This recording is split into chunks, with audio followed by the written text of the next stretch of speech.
Good morning बच्चों। हम पढ़ रहे थे ब्रिटिश कॉन्स्टिट्यूशन के बारे में, उसकी कैरेक्टरिस्टिक के बारे में।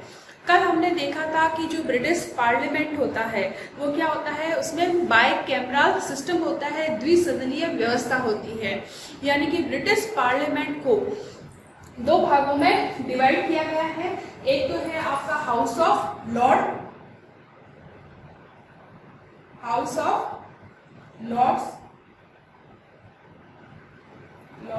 और House of common. British parliament को दो भागों में डिवाइड किया गया है, हाउस ऑफ लॉर्ड और हाउस ऑफ कॉमन। जो हाउस ऑफ लॉर्ड है वो वंशानुगत होता है, यानी यहाँ पर जो है ब्रिटिश राज्यवंश घराने के सदस्य यहाँ पर बैठते हैं इस सदन में। इसको अपर हाउस भी कहा जाता है और हाउस ऑफ कॉमन को जो है वह लोअर हाउस भी कहा जाता है। हाउस ऑफ कॉमन जो है वह सेम एज लोकसभा और House of Lord same as a Rajya Sabha India की तरह। लेकिन हाउस ऑफ लॉर्ड के अंदर जो है वह सारे जो मेंबर होते हैं वो ब्रिटिश राजवंश घराने से रिलेटेड होते हैं। यहाँ पर 7 अलग अलग समूहों के घरानों से रिलेटेड व्यक्ति यहाँ पर आकर बैठते हैं और इसकी जो है वह अप्रोक्सीमेट संख्या जो है वह 1180 के करीब होती है।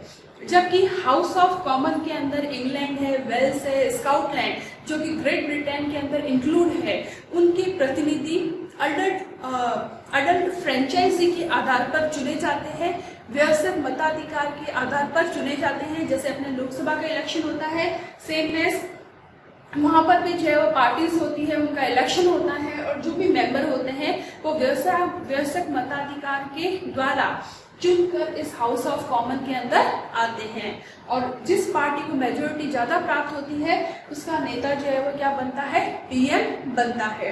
तो इंग्लैंड, वेल्स और स्कॉटलैंड के प्रतिनिधि यहाँ पर चुनकर आते हैं और इसकी संख्या जो होती है वो 659 होती है अप्रोक्सीमेट। तो यहाँ पर ब्रिटेन के अंदर जो है वह द्विसदनीय व्यवस्था को अपनाया गया है, बाइकैमरल सिस्टम को अपनाया गया है। सेम एज इंडिया की तरह है लोकसभा और राज्यसभा, लेकिन वहां पर लोकसभा राज्यसभा नहीं बोलकर हाउस ऑफ लॉर्ड और हाउस ऑफ कॉमन बोला जाता है। क्लियर बच्चों?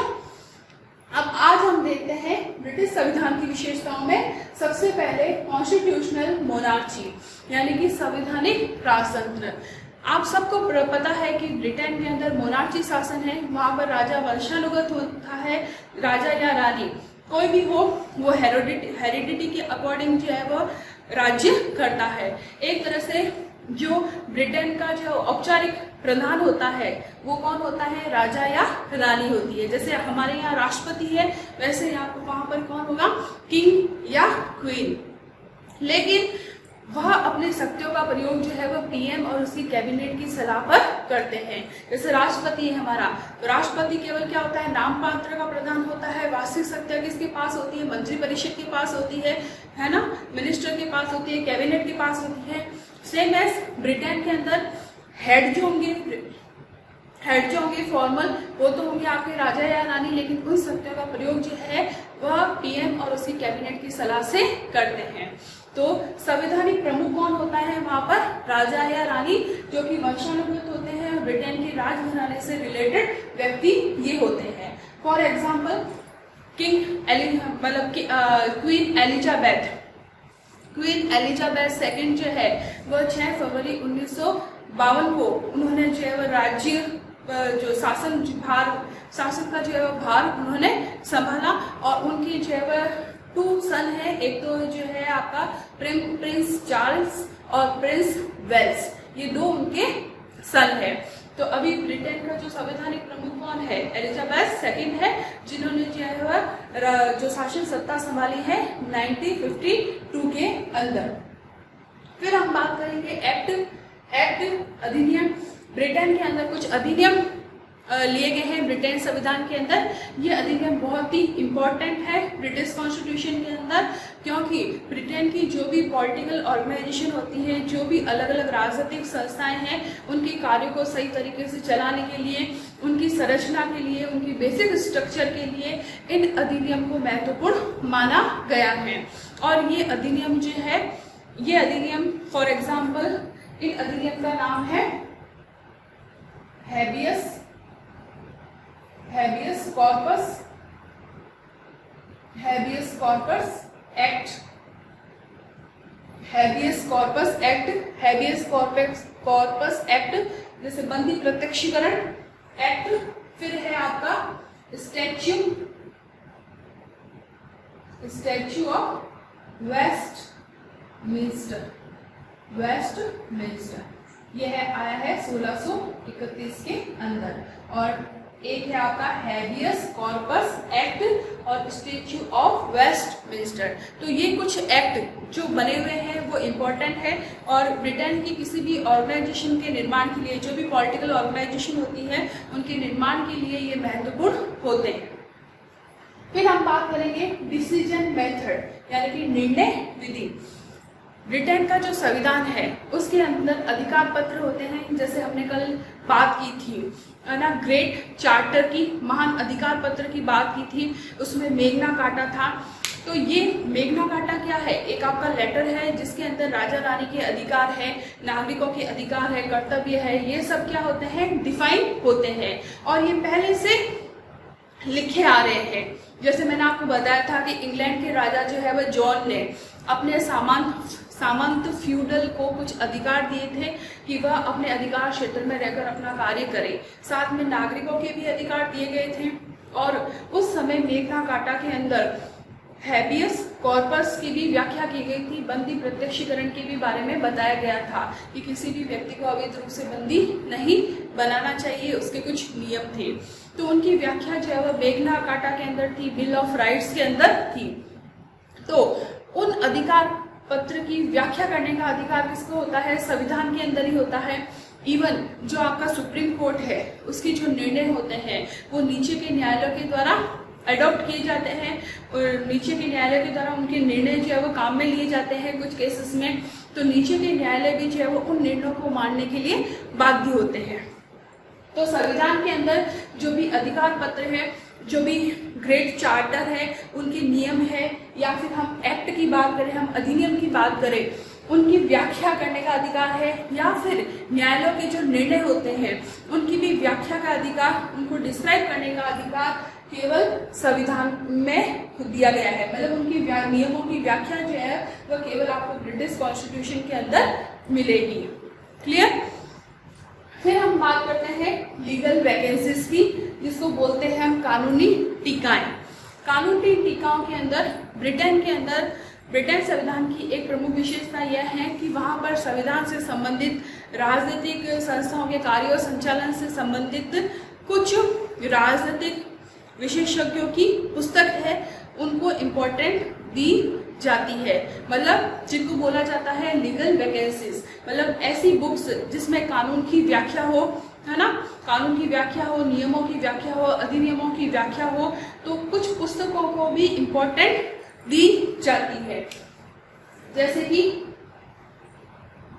कि बैज-हॉट की है इंग्लिश कॉन्स्टिट्यूशन, बैज-हॉट की इंग्लिश कॉन्स्टिट्यूशन,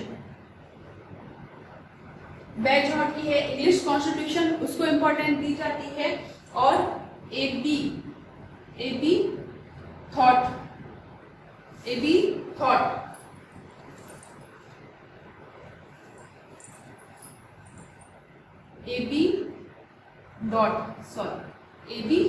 डॉट की बुक है law of constitution, AB dot की बुक है लॉ ऑफ कॉन्स्टिट्यूशन। तो इनको इम्पोर्टेंट दी जाती है। लीगल वैकेंसीज का मतलब ये है कि कुछ विशेषज्ञों के द्वारा लिखी गई पुस्तकों को बहुत इम्पोर्टेंट दी जाती है। एक तरह से वो कानून का आधार होती है, उनका यूज जो है वह किया जाता है। जैसे कि बैज-हॉट की है इंग्लिश कॉन्स्टिट्यूशन है, एबी डॉट की जो है लॉ ऑफ कॉन्स्टिट्यूशन। तो ये कुछ फेमस राइटर की बुक है जिनको वहाँ के संविधान में अभी तक इम्पोर्टेंट दी जाती है और उनका यूज जो है वह कानून की व्याख्याओं में किया जाता है ना, किसी नियम को समझने में उनका यूज जो है वह किया जाता है। फिर हम बात करेंगे फ्लेक्सिबल कॉन्स्टिट्यूशन। हमने बात की है कि ब्रिटेन का संविधान जो है वह क्या होता है, फ्लेक्सिबल होता है। लचीला होता है, उसमें कैसे भी आप संशोधन कर सकते हो। जैसे कि इंडिया में जो है संशोधन करने के लिए, अमेंडमेंट करने के लिए, अमेंडमेंट जो है वह करने के लिए लोकसभा राज्यसभा का बहुमत चाहिए, है ना। 2/3 बहुमत की आवश्यकता होती है जनरल अमेंडमेंट के अंदर।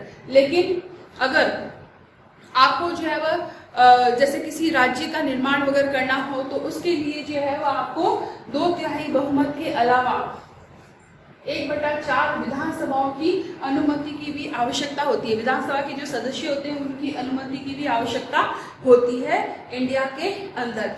लेकिन ब्रिटेन में ऐसा कुछ नहीं है, आप संविधान के अंदर चेंजेस जो है वह कर सकते हो, मतलब संवैधानिक संशोधन की प्रक्रिया यहाँ पर जटिल नहीं है, इसीलिए जो है वह संशोधन किया जा सकता है।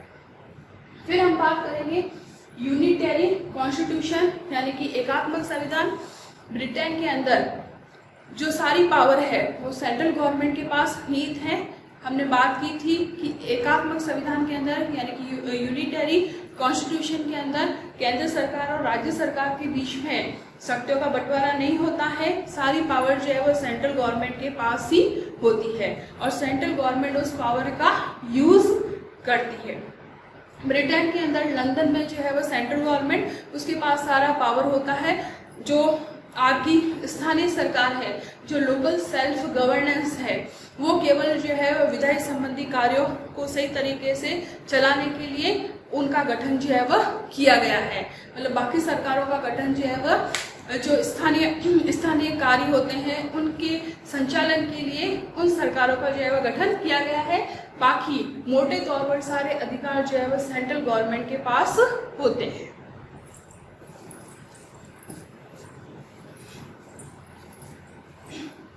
यहाँ तक बच्चों क्लियर? अब हम थोड़ा सा देख लेते हैं कि ब्रिटेन की जो कार्यपालिका होती है, जो एग्जीक्यूटिव डिपार्टमेंट होता है, कोई भी गवर्नमेंट है उसके 3 पार्ट होंगे, एग्जीक्यूटिव होगा, जुडिशियरी होगा और आपका होगा एग्जीक्यूटिव होगा, जुडिशियरी होगा और आपका होगा लेजिस्लेचर। ठीक है बच्चों, कार्यपालिका, न्यायपालिका और व्यवस्थापिका। अब एग्जीक्यूटिव के अंदर, ब्रिटेन के अंदर जो कार्यपालिका होती है उसके 2 हेड होते हैं। ब्रिटेन की कार्यपालिका के 2 हेड होते हैं, एक तो होता है आपका औपचारिक प्रधान और दूसरा होता है वास्तविक प्रधान, सेम एज इंडिया की तरह। फॉर्मल हेड और दूसरा होता है आपका रियल हेड। ये 2 होते हैं। फॉर्मल हेड यानी कि औपचारिक प्रधान कौन होता है, वहां का राजा या रानी, और रियल हेड कौन होता है, रियल हेड होता है वहां पर क्राउन बोल सकते हैं, क्राउन बोल सकते हैं। यानी कि जो राजा या रानी होता है उसके पास शक्तियां तो होती है लेकिन वो अपनी शक्तियों का प्रयोग जो है वह पीएम और उसके कैबिनेट के द्वारा करते हैं। राजा या रानी अपनी शक्तियों का प्रयोग जो है वह पीएम और उसके कैबिनेट के द्वारा, कैबिनेट की सलाह से करते हैं। वह केवल नाम मात्र के प्रधान होते हैं, औपचारिक प्रधान होते हैं। केवल जब वह है ना, जब वह शासन की सत्ता को संभालते हैं तो उन्हें क्राउन पहनाया जाता है, ताज पहनाया जाता है। तो एक तरह से हम बोल सकते हैं कि ब्रिटेन में राज्य सत्ता की समस्त पावर उस क्राउन के अंदर होती है। राजा या रानी केवल नाम मात्र के होते हैं, वह केवल संवैधानिक प्रमुख होते हैं, लेकिन सारी शक्तियों का प्रयोग जो है वह क्राउन के द्वारा होता है। इस क्राउन के अंदर सब आते हैं, पीएम आता है, उसका कैबिनेट आता है और जो भी अधिकारी है ब्रिटेन के अंदर वो सारे उस क्राउन के अंदर आते हैं। लेकिन राजा जो है वह केवल नाम मात्र का प्रधान होता है। जैसे एलिजाबेथ है तो एलिजाबेथ अपनी पावर का यूज जो उसको दी गई है, सारी पावर है ना, तो वो अपनी पावर का यूज जो है वह पीएम और उसकी जो है वह मिनिस्टर जो होते हैं उनकी सलाह पर करती है। जैसे अपने भारत का राष्ट्रपति करता है वैसे ही वो भी करते हैं। लेकिन रियल में जो आपका एग्जीक्यूटिव पावर होती है, आपकी जुडिशियरी पावर होती है और आपका जो लेजिस्लेटर पावर जो है वो सारा जो है वो क्राउन के पास होता है। एक ब्लैक स्टोन का जो है वह फेमस कथन है कि जो एडवर्ड है, जॉन है, ये किंग के नेम है, जो एडवर्ड जॉन है, ये जो है वह मर सकते हैं, लेकिन राजा जो है वह कभी नहीं मरता है। यानी कि एडवर्ड, जॉन जो है वह चेंज होते रहते हैं, उनकी डेथ भी हो जाती है, लेकिन राजा कभी नहीं मरता है। और इसके बारे में एक और फेमस जो है कथन है कि राजा मृत हो और चिरंजीवी हो, king is dead long live the king. राजा की डेथ होती है, लेकिन सम्राट जो है वह क्या होता है, जीवित रहता है, मतलब सम्राट जो है वह चलता रहता है। राजा आते जाते रहते हैं, लेकिन क्राउन जो है वह वहीं पर रहता है। तो सारी शक्तियां जो है वह एक तरह से जो है वह क्राउन के अंदर होती है। हम ये बोल सकते हैं कि क्राउन जो है वो क्या है, आपकी एक ऑर्गेनाइजेशन है, जबकि राजा जो है वह क्या है, एक सिंपल पर्सन है। सारी पावर जो है वह एक तरह से क्राउन के पास होती है, जबकि राजा शक्तिहीन होता है, उसके पास कोई पावर नहीं होती है। क्राउन के अंदर तीनों तरह की पावर होगी, आपकी एग्जीक्यूटिव होगी, जुडिशियरी होगी और आपकी जो है लेजिस्लेटिव पावर भी क्राउन के अंदर ही होगी। लेकिन राजा के पास ऐसी कोई पावर नहीं होती है, वो केवल एक नाम मात्र का प्रदान होता है ब्रिटिश संविधान के अंदर। ठीक है, पहले ब्रिटेन के अंदर ये व्यवस्था थी कि सारी पावर जो है वह राजा के पास होती थी, लेकिन धीरे धीरे जो है वह राजा की सारी शक्तियों का हस्तांतरण जो है वह क्राउन के पास होने लगा और क्राउन जो है वह एक सर्वशक्तिशाली संगठन बन गया। ओके बच्चों, यहाँ तक क्लियर। फिर हम बात करते हैं कि जो ब्रिटिश संविधान है उसमें जो है वह जुडिशियल रिव्यू का प्रावधान नहीं होता है। वहाँ पर भारत की तरह जो है वह न्यायिक पुनर्वलोकन की शक्ति जो है वह प्राप्त नहीं है। मतलब संसद ने अगर कोई कानून बना दिया है तो वहाँ की जो है वह जो न्यायपालिका है, जो जुडिशरी है, उसको ये राइट नहीं है कि वह संसद के द्वारा घोषित विधि को अवैध घोषित कर सके। वहां पर संसद की सर्वोच्चता को प्रमुखता दी गई है, संसद सर्वोपरि है, सारी सॉवरेनिटी पावर जो है वह संसद के पास ही होती है।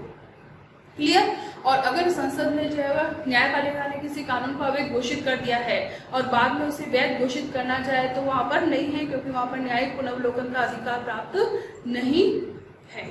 क्लियर बच्चों? Okay, bye.